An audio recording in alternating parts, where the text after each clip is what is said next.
Welcome to Just a Minute. Thank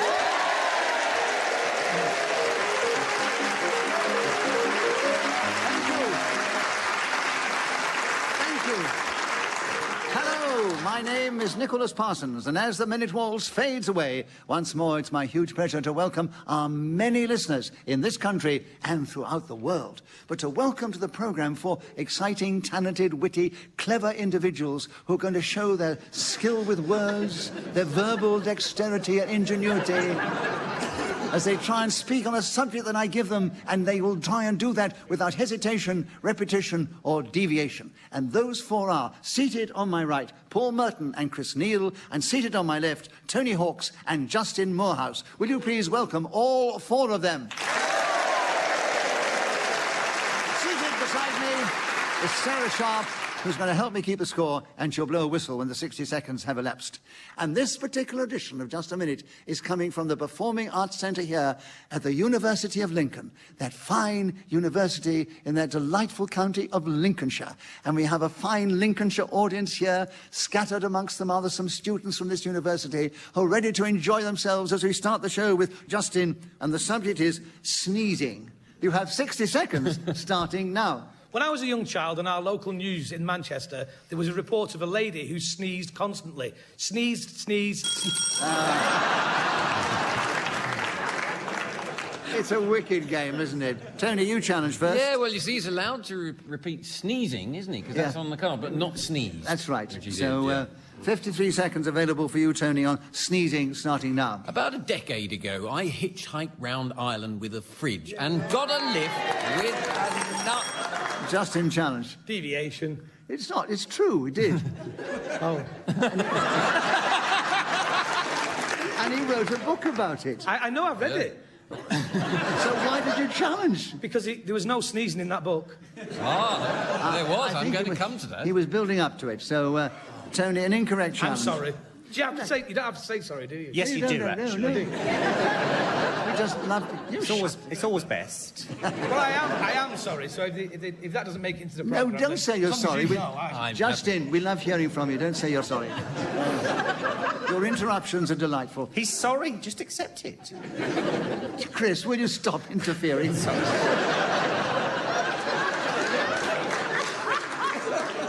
48 seconds, Tony, with you on sneezing, starting now. And a nun gave me a lift. Well, I sneezed, and she said... Paul, challenge. Well, this is bad enough. You're travelling around with a fridge, and now a nun's giving you a lift. I mean, how many items are you going to carry around? So it's a bad joke. I'll drop it. It doesn't matter. You see where I was going? She gave me a lift. Pressed the fourth floor and all that. Got a picture of a nun carrying a lift. That's what I had in mind. There's no reason why the rest... Hello, who are you? He looked at me and said, hello, who are you? I'm Nicholas Parsons, and I'm trying to run this show. Oh, hang on, I'll write that down. That's worth knowing. That's worth knowing, that is. I'm glad to see there is some sort of power behind the throne going on. It's wonderful. No, I let the power go every so often because we get wonderful, surreal interruptions like that one, Paul, and we give you a bonus point for it because we enjoyed it. Oh, thank you very much. But those who read the book will know that he's speaking the truth. Tony, you've still got the subject. You have another point, of course. 43 seconds, sneezing, starting now. And after I'd done my sneezing before this woman of the convent, she said, bless you. And I thought, how nice to hear that from someone who's fully qualified.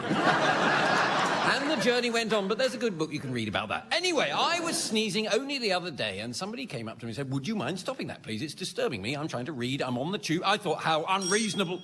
Justin, challenge. Repetition of read. I'd say sorry now.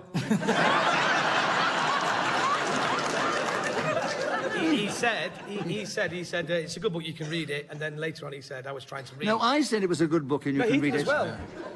I don't know you. Say it as much as you like. It's good for me, generally. Justin, you're trying so hard. I'm sure you got it right. You have the subject. 23 seconds with you, Justin Moorhouse. Sneezing, starting now. The whole point of me telling you about the news story that I saw where the... Chris, challenge. Repetition of news. Chris, you have a correct challenge, and you have 20 seconds. Sneezing starting now. They say that when America sneezes, the rest of the world catches a cold, and that is indeed what has happened to our dreary, poor economy at the...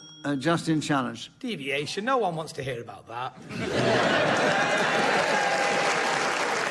I am sorry for that. I agree, nobody wants to hear about it, but it doesn't do any harm to be reminded. And what we'll do, out of generosity, I'll give you a bonus point, because we enjoyed the interruption, Justin. But you weren't deviating or doing anything wrong within just a minute. So, Chris. Yes. Right. You have a subject. 10 seconds. Sneezing, starting now. There is nothing more intimidating than standing on a stage and feeling that little... Paul, challenge. Hesitation. There was a hesitation, so we're going to hear from everybody on this subject. 5 seconds are still available, Paul. Sneezing, starting now. As we each sneeze, we involuntarily close our eyes. There's nothing we can do with that. It's an inbuilt reflex action.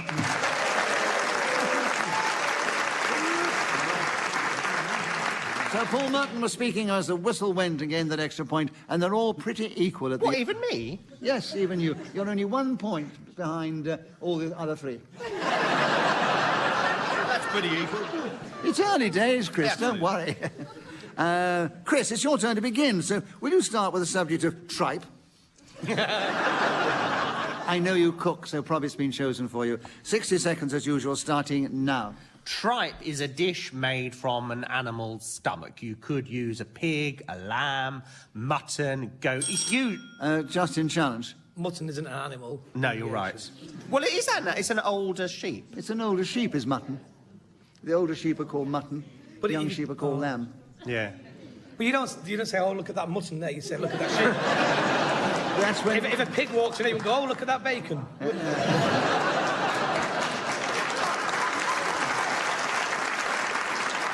But if you're in a butcher shop, you would say, look at that mutton, look at that tripe, look at that lamb. I wouldn't, because I'm a vegetarian. You have an answer for everything, which is lovely. Sorry. We enjoyed your interruption. We give you a bonus point for what you said. Say sorry now. We don't apologise in this game, Chris. Okay. You have a point for incorrect challenge, so you benefit from that, and you keep the subject. 53 seconds, tripe, starting now. Most of the tripe that is eaten is from the cow's stomach, or indeed one of that creature's 4 stomachs. Paul, You challenge. have a repetition of stomach yes, before. Yes, you had the stomach Yes, before, yes. So, Paul, you have the subject of tripe, and you have 46 seconds, if you can, starting now. I worked at Sainsbury's when I was 13 years old in the meat department. One of the things you had to do was to go into this great big vat of tripe with a plastic spade and pick it up and put it into a bowl and then wrap it up. And it's the most disgusting thing, because once it gets into your fingers, then it goes into your hair, and before you know where you are, you've covered your entire body in tripe. And you're walking down Lincoln High Street saying, take me, I'm yours. And this is why we find today that a lot of people are buying tripe to bake out the basic meaty substances that they normally have. It's a cheap substance, it tastes horrible, but if you cook it and prepare it in exactly the right way, then it still will be disgusting but hot. And that's... Tony, you challenged well. I did very well, but there was, unfortunately, a repetition of disgusting. Yes, there was. Right at the Couldn't end, he escape nearly from did it. We loved it all, but unfortunately you left 10 seconds, which you couldn't complete. So Tony's got it, and Tripe is with you, Tony, starting now. Some people might say that they hear a lot of tripe when they listen to this show, but I would reject that. I have learned so much over the... In this game, whoever is speaking when the whistle goes gains an extra point. On this occasion, it was Tony Hawk's. And the situation is, at the end of the round, they're all still very even. Tony's actually 1 point ahead of Paul, 1 point ahead of Justin, 1 point ahead of Chris, in that order. So, Paul, it's your turn to begin. And the subject is the wash. 60 seconds. Tell us something about the wash. Paul, starting now. In my working-class childhood, I seem to remember that people did the wash 1 day a week, which was the Monday. Before washing machines had come in, we had a little sort of grinder thing, and it used to go through there and dry the clothes out. And you would see on that day between Sunday and Tuesday... Justin, challenge. Repetition of day. Yes, Yes, I was trying to on that avoid day. Monday, and I said day. So, Justin, well listened. You have a correct challenge. You have 47 seconds. Will you tell us something about the wash, starting now? The Wash is one of the great geographical locations of this area. Another one on the way in is the many rivers that cross the flat plains of Lincolnshire. I got charged 50 pence to get in. How much is it going to cost to get out? That's what I'm worried about. They love what you said, but I'm afraid Tony challenged you. Yes, I just wanted to stop him incriminating himself further with the audience. So what's your challenge with the rules Actually, adjustment? I thought he had repeated cost, but he also didn't. said, he said no, get twice. What is your challenge? Repetition of... No. Charge. No, you can't have retrospective challenge. okay. He repeated charge. Yes, I but got you it. didn't say that. So Justin has a point because he was interrupted. And there are 34 seconds for you, Justin, still on the Wash, starting now. I'll make sure that I have at least 50 more pence. Chris challenge. Repetition of 50. 50, yes. You And, could have had anything there, really, couldn't you? so the Wash is with you, Chris, and there are 31 seconds starting now. I remember when I was a child, every night about 5:30, our mum would miss... Justin challenge. Deviation. Why? 5:30 is early evening, it's not the night. It is when you're about 7, it's very late.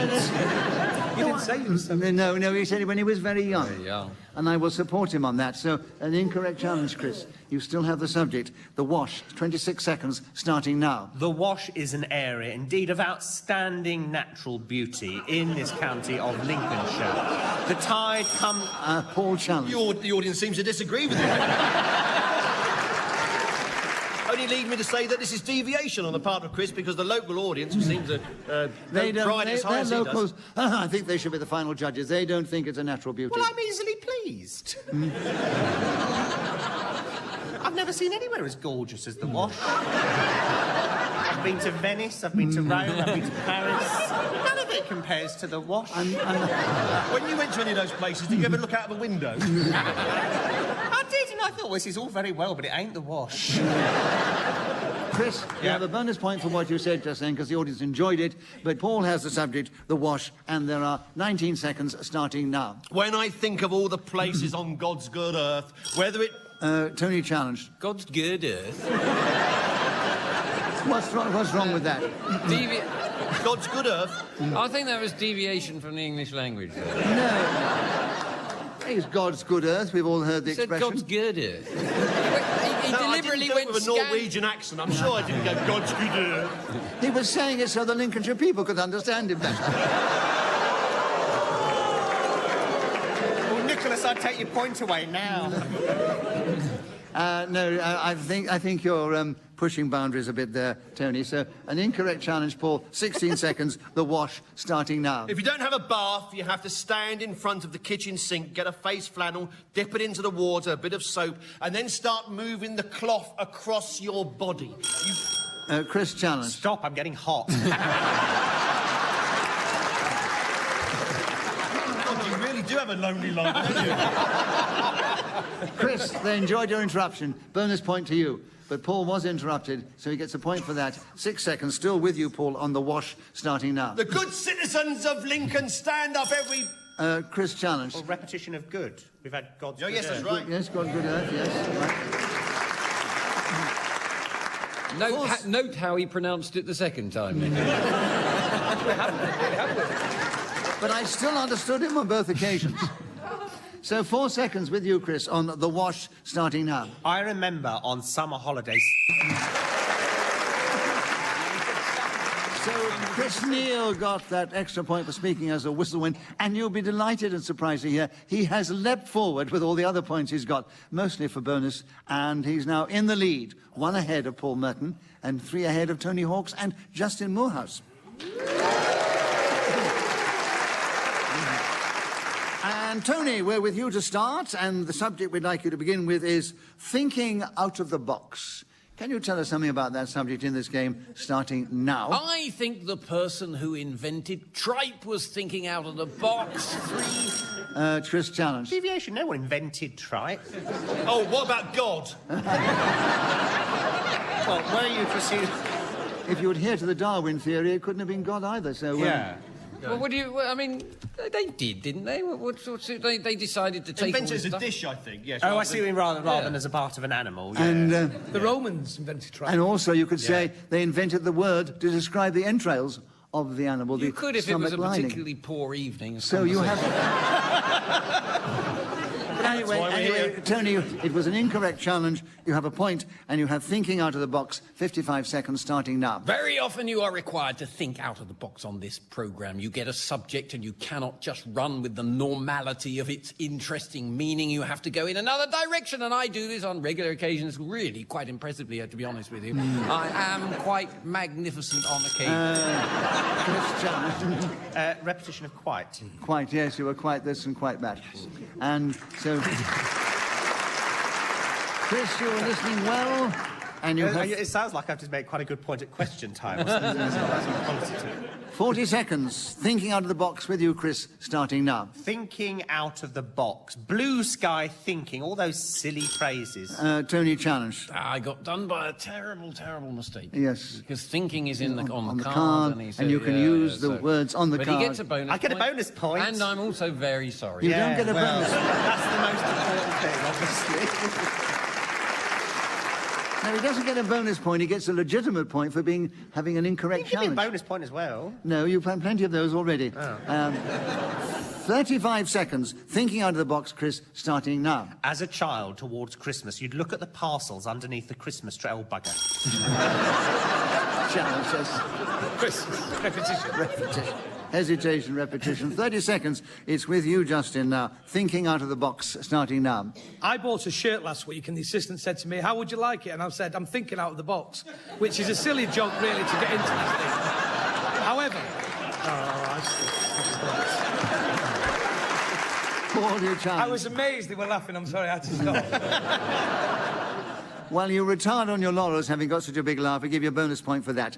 But, Paul, you had a correct challenge. Hesitation, yes. 19 seconds. Thinking out of the box, starting now. It's trying to think differently to other people. I was recently queuing for a CD in a big London store and saw that there was a massive queue upstairs in the rock department, so I suddenly thought to myself, if I visit the classical section, surely there'll be very few... Justin, challenge. I challenged incorrectly. There's a word you say in those situations. So an incorrect challenge. Paul, have another point for that. 6 seconds are available. Thinking out of the box, starting now. The Scare electric set arrived. I was so excited. I removed all the constituent ingredients. Plugs! So Paul Merton was then speaking as the whistle went. Has moved forward. He's now equal with Chris Neill in the lead, but they're only just ahead of Justin Moorhouse and Tony Hawks in that order. And Justin, we're back with you to begin, and the subject we'd like you to start with is Freshers Week. 60 seconds as usual, starting now. Freshers Week, or as we like to call it in South Manchester, a mugger's 7 days of paradise, is one of the times that you will often see Volvos pulling up in leafy suburban streets. Young children, that's... Chris challenge. Deviation is suburb in streets. Suburban streets. Well, if only you'd said that. You've only had your chances in life for an education.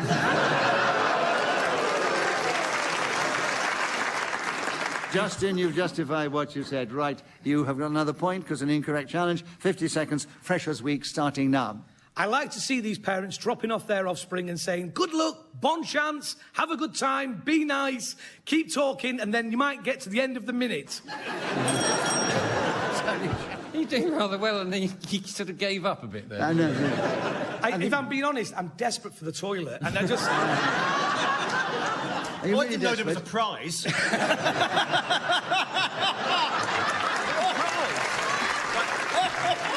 The Golden Bowl. You obviously start didn't trying realise now. the show was going to last so long. I'll stop drinking this water. You know... Do you want to go now? No, I'm OK. I'll be all right. You'll be all right. I hope so. It was just a laugh. So, Tony, a correct challenge. 39 seconds. Tony, with you. Freshers Week starting now. I had a short university career at Manchester and... Justin, challenge. I did it again, I'm sorry. Why? Because I said Manchester.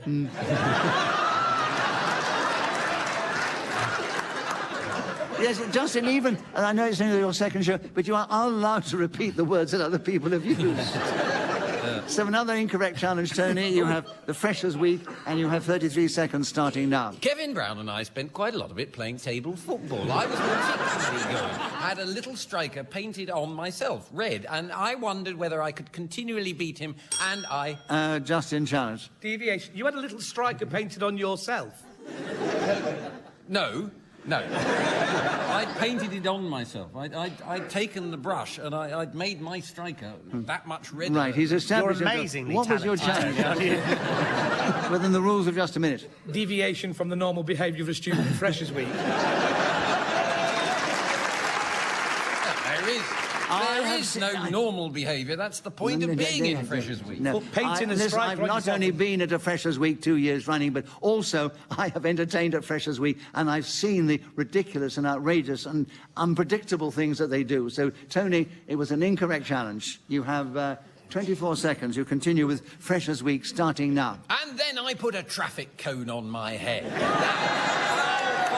I was prepared to push the boundaries of normality. It was extraordinary. The other students gathered round. Look at Tony, he's such a laugh. Let's... Paul, challenge. I find this very hard to believe. Paul, we give you a bonus point because we enjoyed the interruption, but it was quite possible they did say that. They were all so high, of course they would. High on the love of Radio 4. Tony. They don't listen to you and yours. There are A more 9... aggressive version of that show called Up You and Yours. So 9 seconds are still available for you, Tony, and another point, of course, Freshers' Week starting now. And then I went back to my room and thought, hey, I'm wasting my time. I should be studying. And I took out my book and began to read. Napoleon...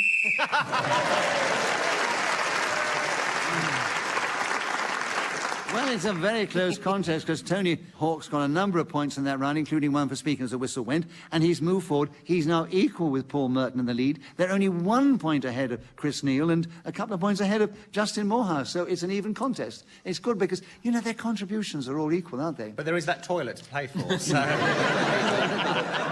Which toilet? You know, the one that... You know, the one that we're vying for. The Golden Bowl. The Golden Bowl, right, all right. And we're moving into the final round. Chris, it's your turn to begin, and the subject is Prehistoric Man. Can you tell us something about that in this game, starting now? Prehistoric Man was preceded by some dinosaurs. Challenge. Hesitation. I think it was going so slow I could call that hesitation. OK. Right, 56 seconds. Our Prehistoric Man is with you, Justin, starting now. My own recollection of Prehistoric Man, well, I obviously haven't got any memories of Prehistoric Man because I wasn't around at the time, but it was of cave dwellers and people with beards and loincloths and people who had big... Oh, Tony, challenge. Yes, I didn't want to because I was going to learn so much about them, but... You really wasn't. Repetition of people. Yes, you did say people twice. So, Tony, a correct challenge. 45 seconds are available. Prehistoric Man starting now. Sometimes we overlook the difficulties that a prehistoric man would have to go through just to make it through the day. Justin, challenge. Repetition of through. Yes. He did say true, I think, through. I think I did. Yes, The difficulties they'd have through to the go day. through to Right, make it through. yes, through, yes. Yes, Right. well, yes. Well, listen, Justin, another point to you. 37 seconds are available. Tell us something about Prehistoric Man starting now. The finest example of prehistoric man known to generations of people have obviously been... Tony, challenge. He said people again. Your people again. Your favourite word. Stop saying people. I'm a people person. Tony, back with you, another point, and 33 seconds. Prehistoric Man starting now. If you have ever tried to start a fire by rubbing two sticks together, you would be full of admiration for Prehistoric Man. It's so tricky, it's unbelievable. But I'll leave that aside and move on to something else. They didn't used to wear trousers. That was difficult for them. They'd go to discotheques and be laughed at sometimes. Justin Travels. Deviation. Why? They didn't go to discotheques. No, they didn't have this. They didn't. Oh, no, I disagree. On some of the cave paintings, you can distinctly see a glittery ball. It was just rock and roll, wasn't it? In those That's all days? it was. Well, technically, yes. Your last remark alone deserves that you get the challenge, and you have another point, Justin. 13 seconds. Prehistoric Man starting now. If there was such a thing as a prehistoric discotheque, I would be first in the queue. Paul, challenge. Deviation. Why? You didn't say people. You didn't say people. You get a bonus point for that because they enjoyed the interruption. But you get a point, Justin, because you were interrupted.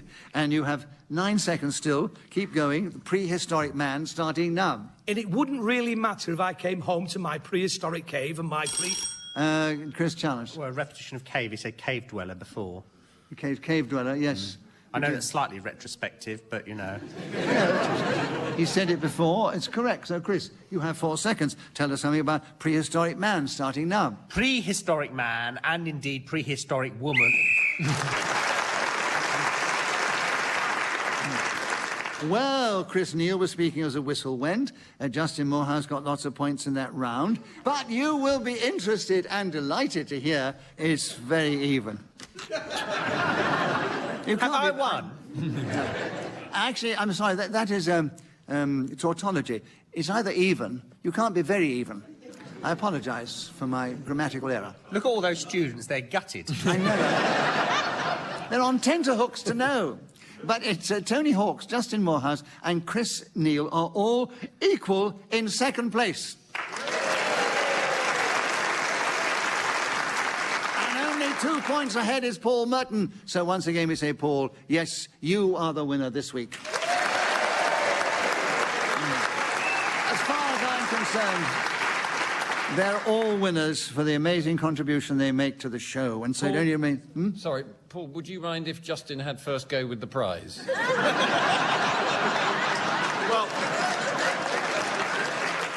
I was hoping to be draining it full of champagne later on. Perhaps we ought to do that first. So this is what you were referring to before, was it? Yes. Tony had to get it out of his system. Sorry. I think you should all restrain yourself and keep it within your systems. And thank you to these 4 fine players of the game who all, to my mind, in wit and humour and contribution, finished up equal. But they are Paul Merton and Chris Neill and Justin Moorhouse and Tony Hawks. Congratulations to all 4 of them.